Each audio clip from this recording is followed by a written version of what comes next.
Hey everybody. So we're back at this book again, and the last chapter we split up into 2 days because it was quite long, where he had to give the report about words and where they come from and what they mean. And we left that chapter with Miss Granger kind of telling us that words are given their meaning because we all agree that they mean those things. We all agree this is a shirt. We all agree that this is a book.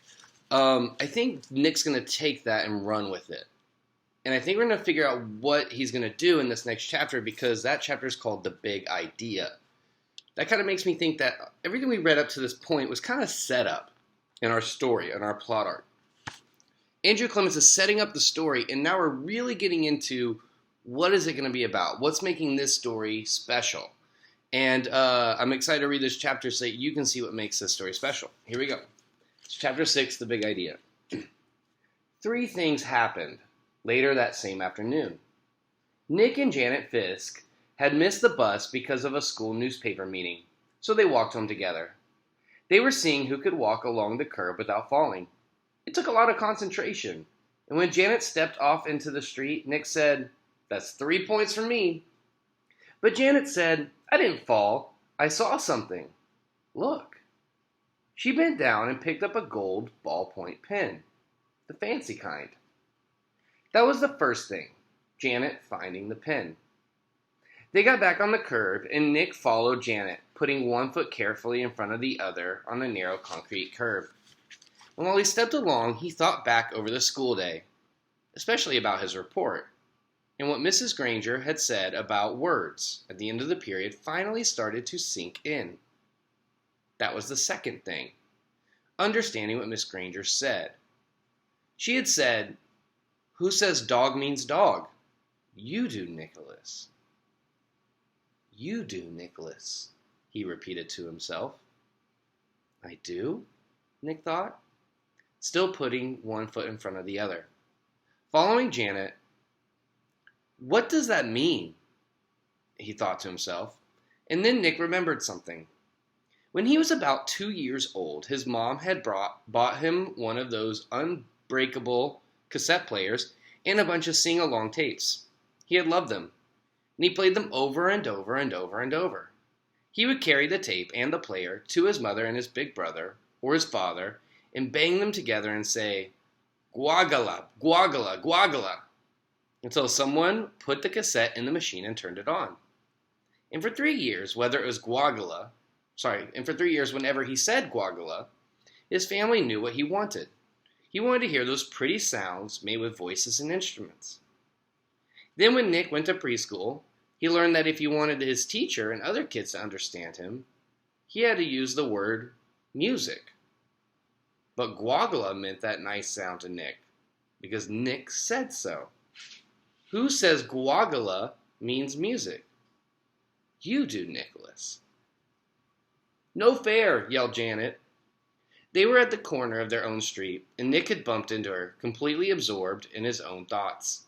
Janet stumbled off the curb, and the gold pen in her hand clattered onto the street. Okay, so we're going to take a moment there. I want to pause for a minute because I want to remind our readers that Janet Fisk was a friend we met earlier in Nick's schooling. She was helping him making the bird noises in that one classroom and kind of disrupting things a bit. We know that they kind of get along and they like helping each other. She really likes helping Nick with his plans. Second, I want to talk about what's going on with Nick. He's in his own head thinking about things and where words come from. And he remembered a memory. So we're kind of jumping back in our timeline. We're not just talking about him walking with Janet on the curb. We're also talking about a memory he's thinking about. He's thinking about a memory when he was around 2, I think he said. So, for 3 years, he would say guagala instead of the word music. And that's got Nick thinking that to him, guagala meant music because he said it meant music. Because to him, that's what it meant. And I'm wondering if he's going to take that idea from his past and kind of apply it to the present. Apply it to what's going on in his life currently. Let's find out. "Sorry, I didn't mean to, honest," said Nick. "I just wasn't watching. Here." Nick stooped over and picked up the pen and held it out to her. "Here's your..." And that's when the third thing happened. Nick didn't say pen.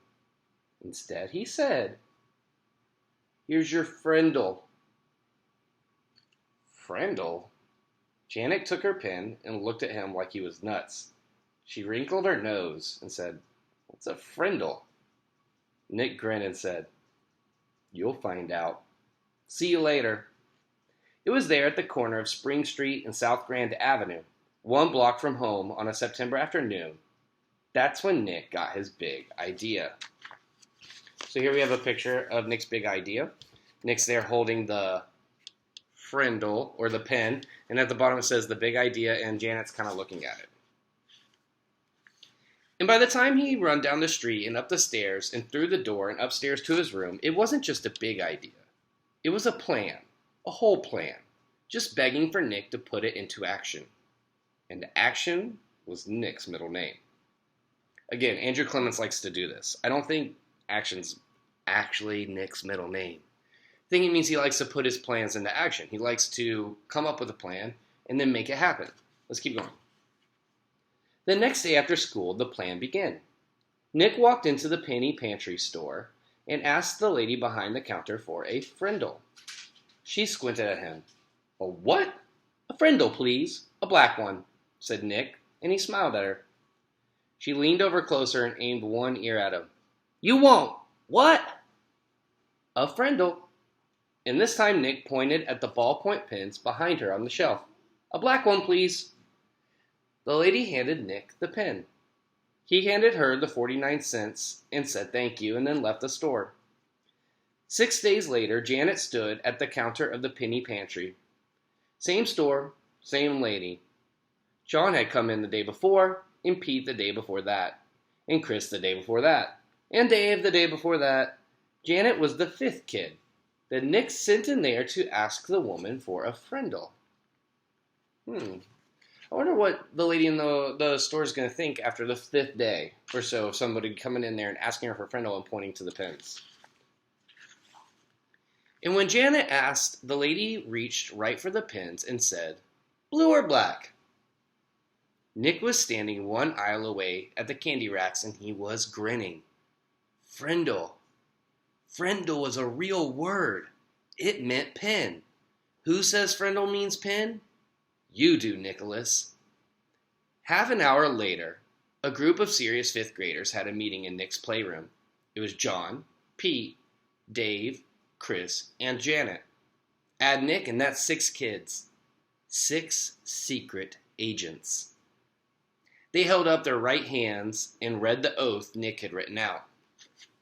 "From this day on and forever, I will never use the word pen again. Instead, I will use the word friendle, and I will do everything possible so others will too."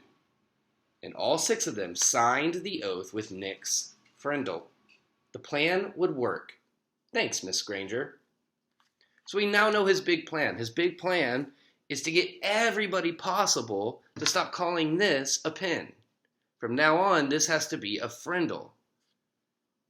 I'm wondering, because I know fiction, I know there's going to be a problem. I know this isn't just going to go smoothly.